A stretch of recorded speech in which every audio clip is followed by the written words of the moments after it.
नमस्ते दोस्तों, हम में से लगभग सभी को ये पता है कि इंडिया बहुत ही मैसिव स्केल पर चाइनीज प्रोडक्ट्स को इंपोर्ट करता है और इंडिया का चाइना के साथ ट्रेड डेफिसिट भी बहुत ज़्यादा है, जिसकी वजह से समय समय पर चाइनीज प्रोडक्ट्स के बॉयकॉट की मांग उठती आई है। आज हम बात करने जा रहे हैं कि किस तरह से प्रैक्टिकली एंड सिस्टमेटिकली हम चाइनीज प्रोडक्ट्स को बॉयकॉट कर सकते हैं। बहुत कुछ है जानने को, समझने को और इस बार तो बदलने को भी। लेकिन इससे पहले मैं आप लोगों से कहना चाहूँगा कि अगर आपको ये वीडियो अच्छा लगे तो इसे अपने फ्रेंड्स के साथ शेयर ज़रूर कीजिएगा। मैं आपसे लाइक या सब्सक्राइब करने के लिए नहीं कह रहा हूँ, क्योंकि अगर आपको वीडियो अच्छा लगेगा तो वो तो आप करेंगे ही, लेकिन अपने जानने वालों के साथ इसे शेयर करके आप अवेयरनेस भी फैला सकते हैं, किस तरह से अपनी छोटी छोटी आदतों को बदल कर एक बड़ा चेंज ला सकते हैं। तो चलिए शुरू करते हैं।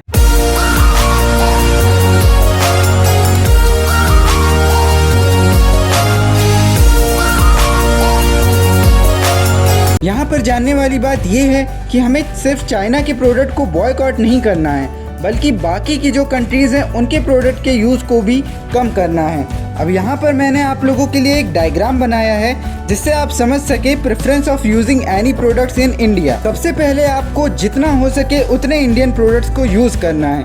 जहाँ जहाँ भी आपको इंडियन सब्स्टिट्यूट किसी भी प्रोडक्ट का नज़र आता है आप उसे यूज़ करिए। लेकिन अगर किसी कारणवश आप अगर ऐसा नहीं कर पा रहे हैं तो सेकेंड प्रायोरिटी आप उन कंट्रीज़ के प्रोडक्ट्स को दे सकते हैं जिनके रिलेशंस भारत से बहुत अच्छे हैं। अगर तब भी आपके पास कोई चॉइस नहीं बच रही है तो आप किसी और देश के प्रोडक्ट को यूज़ कर सकते हैं, लेकिन चाइनीज़ प्रोडक्ट्स को अपनी प्रेफरेंस में सबसे कम रखना है, क्योंकि वो हमारे यहाँ से ही पैसा कमा के इसे हमारे ही खिलाफ यूज़ करते हैं। अब बात करते हैं उन प्रोडक्ट्स की जिनका सब्स्टिट्यूट हमारे पास उसी प्राइस और क्वालिटी के रूप में इंडिया में ही मौजूद है। फॉर एग्जांपल, हम अमेज़ॉन से शॉपिंग करने की जगह टाटा क्लिक को यूज़ कर सकते हैं अपनी ऑनलाइन शॉपिंग के लिए, और ये तो हमें पता ही है कि वक्त पड़ने पर टाटा देश के काम भी आते हैं। अब इसी तरह के कुछ और प्रोडक्ट्स के बारे में बात करते हैं। हम अपने गारमेंट्स में नाइकी और प्यूमा की जगह park Avenue and rough and tough से शॉपिंग कर सकते हैं। वॉच की बात करें तो रोलेक्स एंड रॉडो की जगह हम टाइटन HMT से इंडियन कंपनी से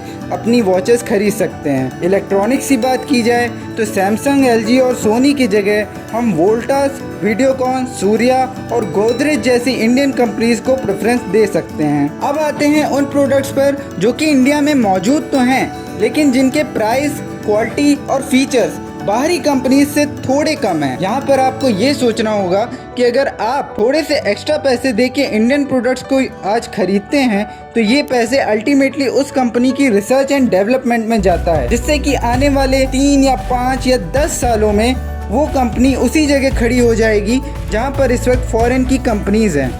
अब हो सकता है हम में से कुछ लोगों के लिए ये पॉसिबल ना हो, तो वो कम से कम चाइनीज प्रोडक्ट की जगह किसी दूसरे देश के प्रोडक्ट्स को सिलेक्ट कर सकते हैं। फॉर एग्जांपल, अगर हम स्मार्टफोन्स की बात करें तो आप वीवो, ओप्पो, रियलमी और शाओमी जैसी चाइनीज कंपनीज की जगह इंडिया के माइक्रोमैक्स और इंटेक्स जैसी कंपनीज को प्रेफरेंस दे सकते हैं। और यदि ये भी पॉसिबल ना हो तो आप कोरिया की सैमसंग कंपनी को चूज कर सकते हैं। अब यहाँ पर मैं आपको एक बात बता दूं कि मोबाइल और इलेक्ट्रॉनिक डिवाइसेस के मैक्सिमम बहुत से प्रोडक्ट चाइना में ही मैन्युफैक्चर होते हैं। उसके लिए हम क्या कर सकते हैं ये मैं अभी आपको आगे बताऊंगा। अब ये तो बात हो गई हमारे यूजर्स की। अब हमारे देश के ट्रेडर्स और बिजनेसमैन क्या कर सकते हैं उस पे आते हैं। बहुत से automobile parts, electronic components and pharmaceutical products China से इंपोर्ट होते। हमारे देश के बिजनेसमैन को यहाँ पर इन कंपोनेंट्स के प्लांट लगाने चाहिए, जिससे कि इन प्रोडक्ट को इंपोर्ट ना करना पड़े, और गवर्नमेंट को इन्हें इन प्रोडक्ट्स के लिए सब्सिडी भी देनी चाहिए। अब कुछ प्रोडक्ट्स ऐसे हो सकते हैं जिनको मैन्युफैक्चर करने की टेक्नोलॉजी ही इंडिया में ना हो, तो उसके लिए यहाँ पर 2 सोल्यूशन है। पहला सोल्यूशन जो कि शॉर्ट टर्म है कि हम इम्पोर्ट सब्स्टिट्यूशन कर दें, यानी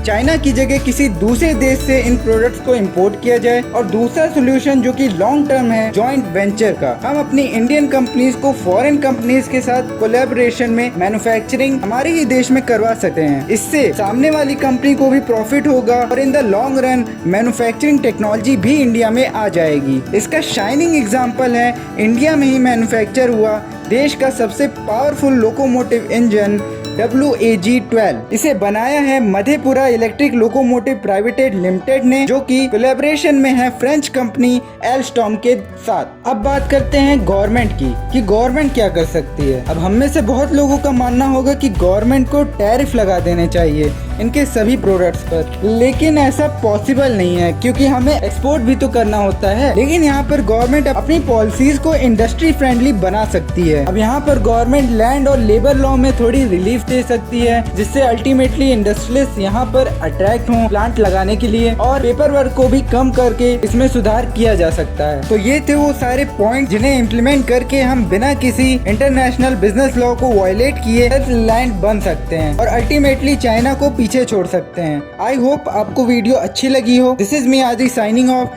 सी you in the next one.